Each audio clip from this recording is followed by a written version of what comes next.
So I'd first like to start off by giving our reasons, an overview as to why the currently excluded animals should be given protection in the AWA. This is because, just as my partner had previously explained, excluded animals feel pain and suffer in the same way that the animals that are included in the AWA do.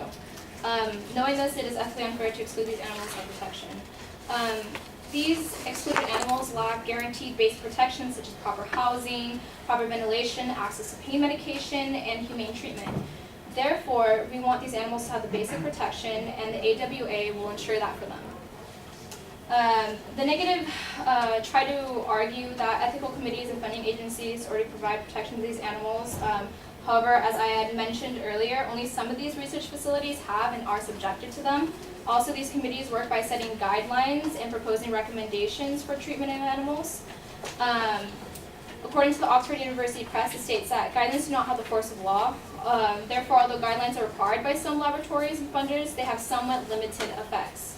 According to the USDA, it gives an example of committee violations. It says, violations or loss of the AALAC accreditation can result in the loss of PHS funding.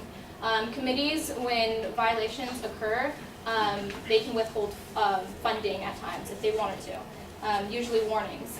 However, on the other hand, the USDA states violations are Animal Welfare Act violations are punished with fines, cease desist orders, and license suspension or revocation.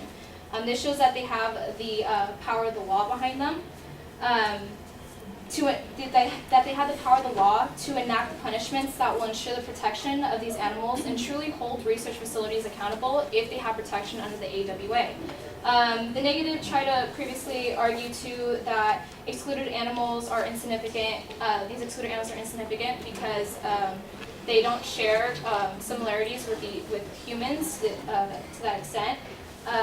But that's hardly the case when these animals make up 95% of all animals being tested, the excluded ones. Their numbers show significance, and the negative also try to claim that excluding these animals will increase costs, but as my partner had previously mentioned, alternatives to animal testing is an option. We're not arguing for animal testing to be stopped or anything. There is an alternative if it gets too expensive. According to NIVAS, it states that according to NIVAS, it states that alternative scientific tests are often more reliable than animal tests. Non-animal tests are more cost-effective, practical, and expedient. If including all animals will discourage some animal testing and redirect efforts towards non-animal testing, then that would be better for humans and animals in the long run, and for their well-being. Clearly, that the United States should expand protection under the Animal Welfare Act to all live animals because it's the right thing to do. Thank you.